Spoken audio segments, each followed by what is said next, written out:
Sanji avec le Haki des rois, Loki, futur Nakama, Shanks, chevalier divin et enfant de la prophétie, le temps qui passe différemment au niveau d'Elbaf, le fruit du démon d'Elbaf, Harald, possédé et un flashback dans un flashback. On va parler de tout ça dans la critique analyse du chapitre de la semaine, le chapitre 1152. Bon, on va pas se mentir, ce chapitre 1152 est l'un des meilleurs chapitres que j'ai lu depuis que je fais des réactions live. C'est rare d'avoir des chapitres où il y a autant d'éléments dans si peu de pages. Il n'y a que 16 pages avec 2 doubles pages et le nombre de choses qu'on s'est pris dans la tête, c'est un truc absolument de taré. Par contre, maintenant qu'on prend un petit peu de recul au niveau de ce chapitre, Eiichiro Oda nous a fait encore une fois une Eiichiro Oda, c'est-à-dire qu'il nous met plein d'éléments narratifs en place qui vont seulement que apporter d'autres questions et qui ne vient pas apporter de réponse.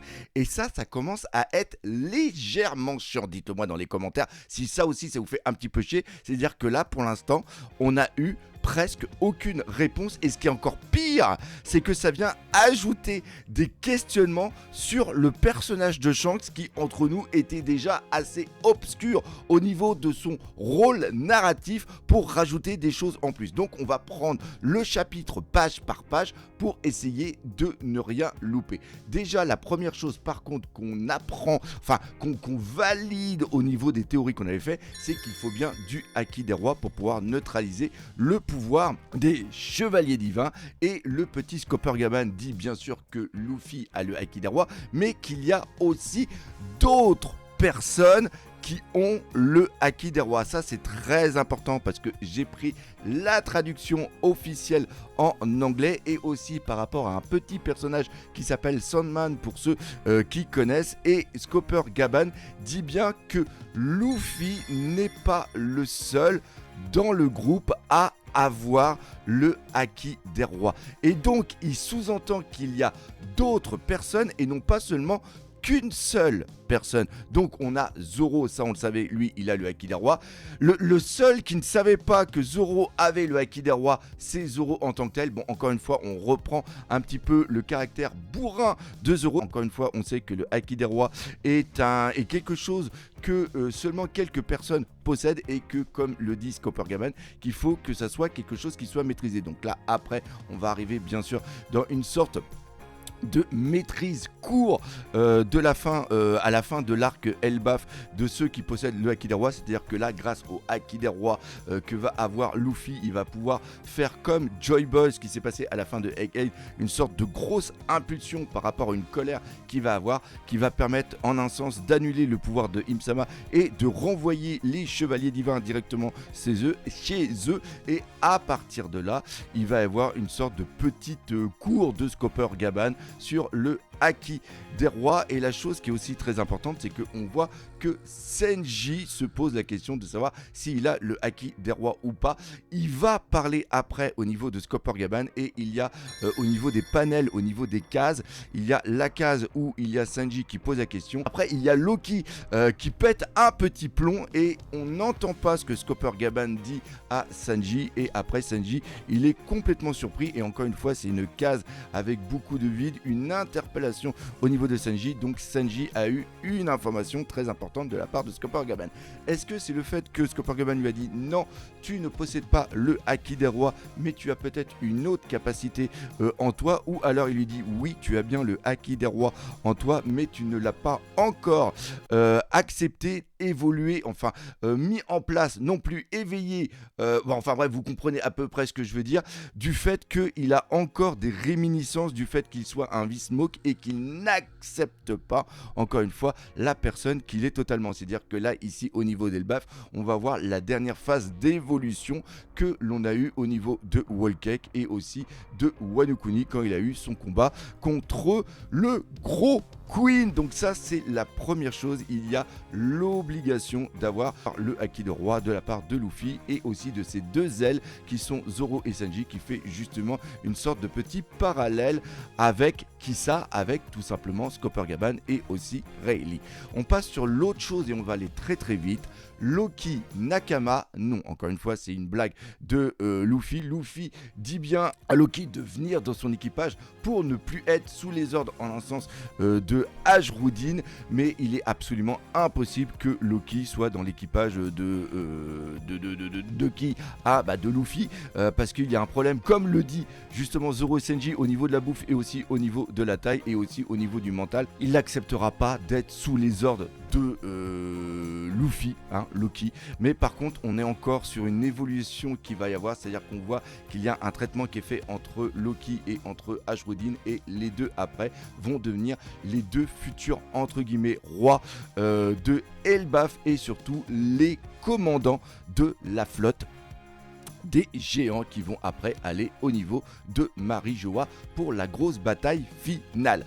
Après, on arrive dans un truc qui est complètement dingue, et c'est à partir de là que tout part en cacahuète. C'est le début du flashback où on va comprendre ce qui s'est passé lors de cette journée qui a été fatale au niveau de Harald, et bien avec le gouvernement mondial. Ça, on a cette confirmation de la part de la bouche de Loki qui revient après un gros périple. Rox a bien aussi été tué par le gouvernement mondial. Est-ce que c'est sous-entendu que c'est par rapport à Garp qui l'a tué, et comme Garp travaille pour le gouvernement mondial, et bien c'est le gouvernement mondial qui l'a tué, ou est-ce que après il a été prisonnier à Marijoa et que après il a été tué directement sur place et effacer justement des mémoires du temps? Donc ça, c'est la première chose. Deuxième chose, on voit bien que à travers ce qui s'est passé avec Harald, il y a la population qui est devenue assez pacifique. Est-ce que c'est comme ça, en un sens, que Im-sama a voulu neutraliser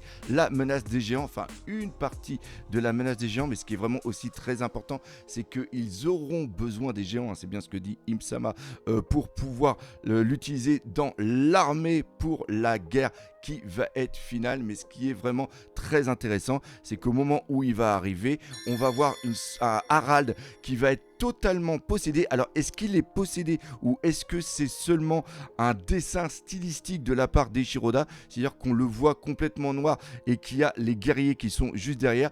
Est-ce que Harald, au dernier moment, il aurait changé d'avis par rapport à Im-sama? Est-ce que Harald, quand il est revenu et qu'il a décidé d'être pacifique, il a décidé de changer? Est-ce que c'est tout simplement parce qu'il était sous l'influence de justement Im-sama, et que là, à une sorte de moment, il se serait rebellé, il aurait demandé à ses gardiens en disant les gars, je suis contrôlé par Im-sama, je ne peux pas, j'ai un petit moment de lucidité, il faut que vous me tuiez les gars, parce que si vous ne me tuez pas, l'avenir de Elbaf va être complètement bousillé, et c'est en un sens ça qui serait très important. On va tout de suite faire une extrapolation par rapport à ce qui va se passer au niveau de Loki.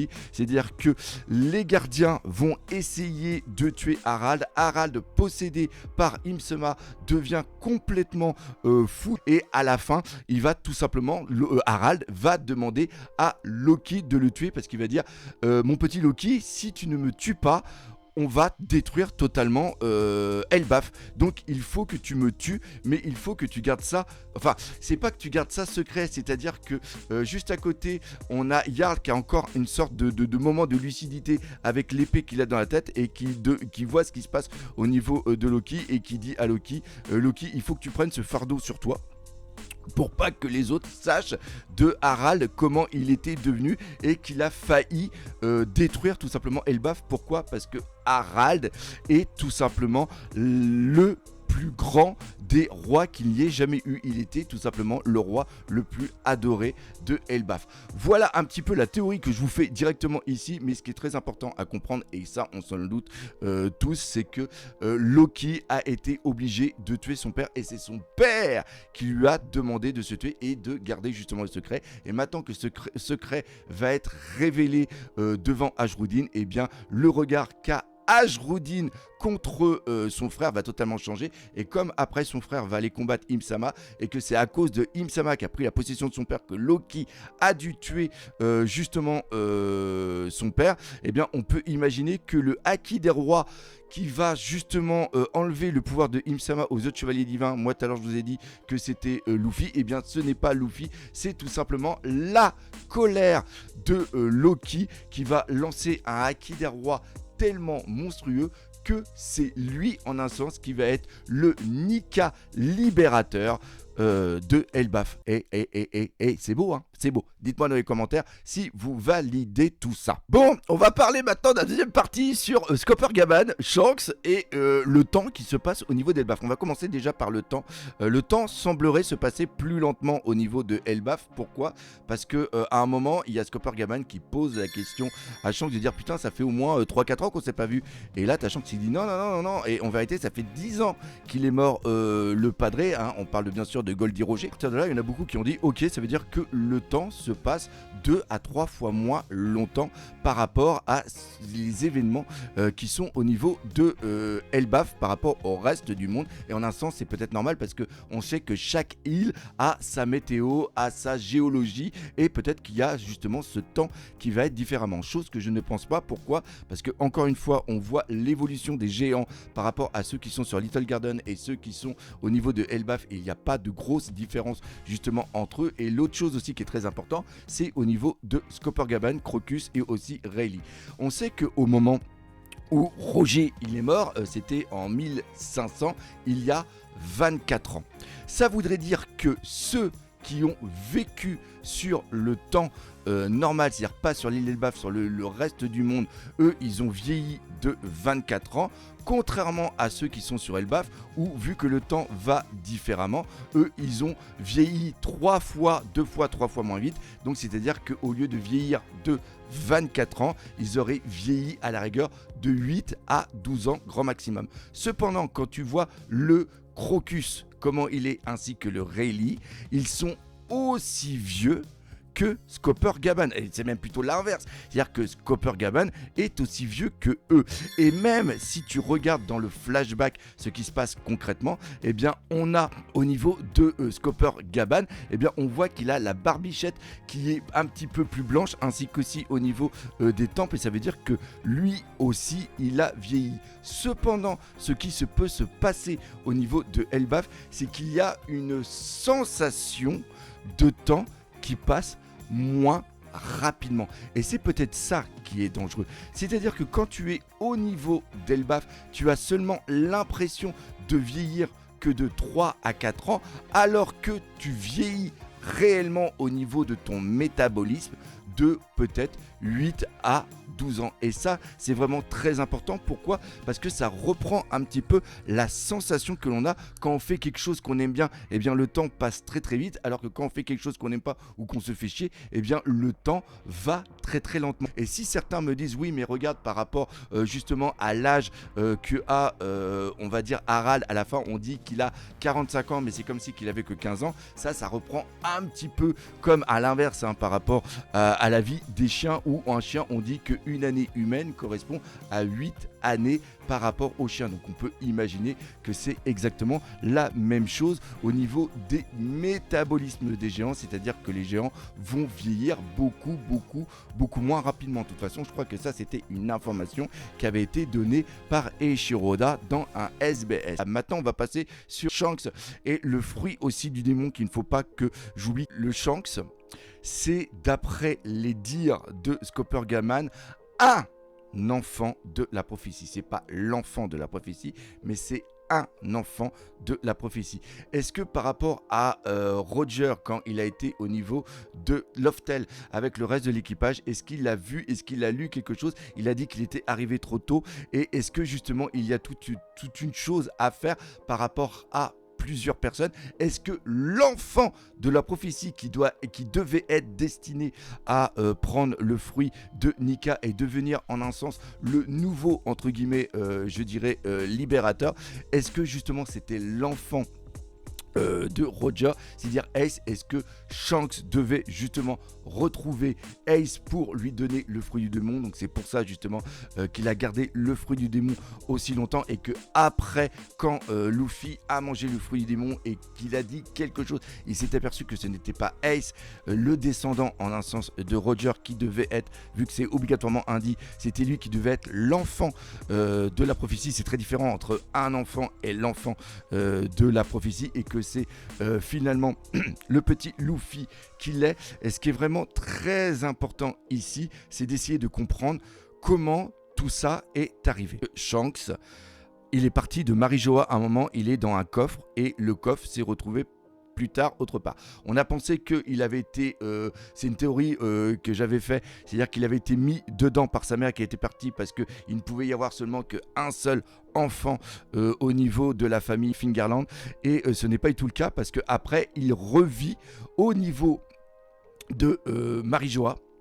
Et est-ce que le tatouage qu'il a au niveau du bras, est-ce que c'est un tatouage qui a été fait après ou est-ce que c'est un tatouage qu'il avait déjà à sa naissance? C'est-à-dire que quand tu nais de la famille Fingerland et que tu es destiné à devenir un chevalier divin, est-ce que tu as le tatouage? En vérité, là, ce qui se passe, on n'est que dans l'extrapolation. On sait que, et ça c'est vraiment très important, qu'il a rencontré, comme je l'ai dit, Harald au niveau de Marie-Joa, mais qu'il n'a pas pu lui dire des choses sur place. Ce qui veut dire que dans sa mentalité, Shanks n'est pas entièrement fidèle au gouvernement mondial. Et en plus, après, il devient un pirate et après, il va piquer le Ito no Mi modèle Nika.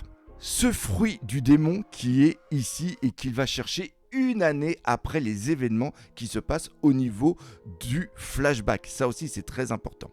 Est-ce que le fruit du démon que l'on a juste ici dans le flashback, est-ce que c'est le Ito no Mi qui a été volé par quelqu'un du gouvernement mondial pour après être envoyé au gouvernement mondial et que c'est comme ça que après Shanks l'a pris?